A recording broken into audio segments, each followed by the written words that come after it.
ಹಾಗಲಕಾಯಿ ಫ್ರೈ ಮಾಡೋದು ಹೇಗೆ ಅಂತ ನೋಡ್ಕೊಂಬರೋಣ. ಮೊದಲು ಹಾಗಲಕಾಯಿನ ಒಳಗಡೆ ಬೀಜ ಎಲ್ಲ ತೆಗೆದು ಈ ಥರ ನೀರಿಗೆ ಒಂದು ಸ್ವಲ್ಪ ಉಪ್ಪನ್ನು ಹಾಕ್ಕೊಂಡು ಒಂದು 10 ನಿಮಿಷ ನೆನೆಸಿಡಬೇಕು. 10 ನಿಮಿಷ ಆದಮೇಲೆ ನೀರೆಲ್ಲ ಕಂಪ್ಲೀಟಾಗಿ ಡ್ರೈ ಆಗೋ ಥರ ಬೇರೆ ಒಂದು ಪಾತ್ರೆಗೆ ಶಿಫ್ಟ್ ಮಾಡ್ಕೊಂಡಿದ್ದೀನಿ. ಒಂದು ಬೌಲ್ಗೆ ಹಾಗಲಕಾಯಿ ಮೇಲೆ ಸ್ವಲ್ಪ ಅರಿಶಿನ, ಸ್ವಲ್ಪ ಧನಿಯಾ ಪುಡಿ, ರುಚಿಗೆ ತಕ್ಕಷ್ಟು ಖಾರದ ಪುಡಿ ಹಾಕ್ಕೊಂಡು ಸ್ವಲ್ಪ ಡ್ರೈ ಮಿಕ್ಸ್ ಮಾಡ್ಕೊಳ್ಳಿ. ಹಾಗೆ ಸ್ವಲ್ಪ ಒಂದು 2 ಸ್ಪೂನಷ್ಟು ಕಡಲೆ ಹಿಟ್ಟು ಹಾಕ್ಕೊಂಡಿದ್ದೀನಿ. ಇದನ್ನೆಲ್ಲ ಹಾಕ್ಕೊಂಡು ಸ್ವಲ್ಪ ಹಾಗೆ ಮಿಕ್ಸ್ ಮಾಡ್ಕೊಳ್ಳಿ. ಕೊನೆಗೆ ಸ್ವಲ್ಪ ಗಾರ್ನಿಷ್ಗೆ ಕೊತ್ತಂಬರಿ ಸೊಪ್ಪು ಎಲ್ಲನೂ ಹಾಕ್ಕೊಂಡು ಮಿಕ್ಸ್ ಮಾಡ್ಕೊಳ್ಳಿ. ಯಾವುದೇ ಕಾರಣಕ್ಕೂ ನೀರು ಉಪಯೋಗಿಸ್ಕೋಬೇಡಿ. ರುಚಿಗೆ ತಕ್ಕಷ್ಟು ಉಪ್ಪನ್ನು ಹಾಕ್ಕೊಳ್ಳಿ.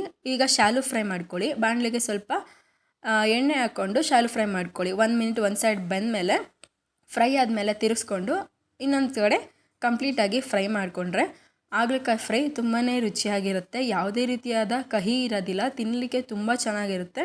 ಯಾವುದೋ ಚಿಪ್ಸ್ ತಿಂದ ಥರ ಫೀಲ್ ಆಗುತ್ತೆ. ಊಟಕ್ಕೆಲ್ಲ ನಂಚ್ಕೊಳ್ಳೋದಕ್ಕೆ ಒಳ್ಳೆ ಡಿಶ್ಶು. ಒಂದು ಸಲ ಟ್ರೈ ಮಾಡಿ ನೋಡಿ, ನೀವು ಕೂಡ ಇಷ್ಟಪಡ್ತೀರಾ. ಧನ್ಯವಾದಗಳು.